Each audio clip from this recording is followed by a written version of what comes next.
Abantu okuva mu bitundu by'Emitiyana eby'enjawulo bakeera kwewawa n'ekirokya mu ggombolola y'e Kalangaalo n'obudomola okwefunira ku ddagala erigabibwa omubulizi waabwe omukulu Faith Nakawooya. Ono agamba nti be baseveniside abalongooseemu nti era eddagala lino lyerimu ku bintu ebyabayigirizibwa ebirina okugobererwa mu nzikiriza yaabwe eno.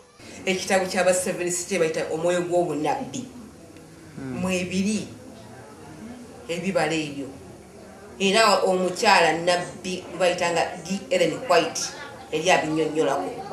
Ab'enzikiriza eno tebambala ngatto wadde okubeera ne ssente yonna ku bo era nga bino bagamba nti babijja mu Bayibuli. So n'ensawo etambula newankubadde ekkanzu ebbiri newankubadde engatto newankubadde omuggo kubanga akola emirimu asaanye okuweebwa emmere ye.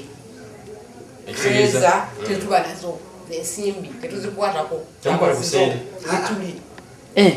ku ssente.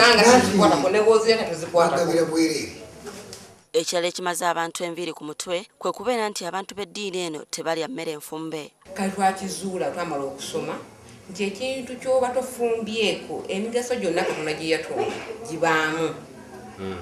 Kati buli kyolya n'omanya nti bwe ndya eppapaali lino ndifunamu ki? Bwe mba mmekise ku muwogo mufunamu ki?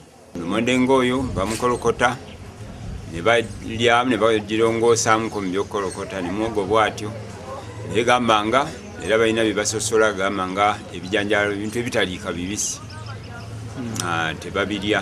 Abakulembeze mu kitundu kino basobeddwa ku ngeri gye bayinza okuyingira mu nsonga z'ekidiini kino wadde nga beeraliikirivu nti bandigaana abagoberezi bwabwe okufuna densite empya. Kinajjukirwa nti ssabbiiti emu emabega poliisi eriko omukazi gwe yakwata e Kawanda nga naye agwa mu ttulubali erimu ery'okugaana abantu okulya emmere efumbiddwa amazzi ga ttaapu ssaako ebintu ebifuuyiddwako eddagala.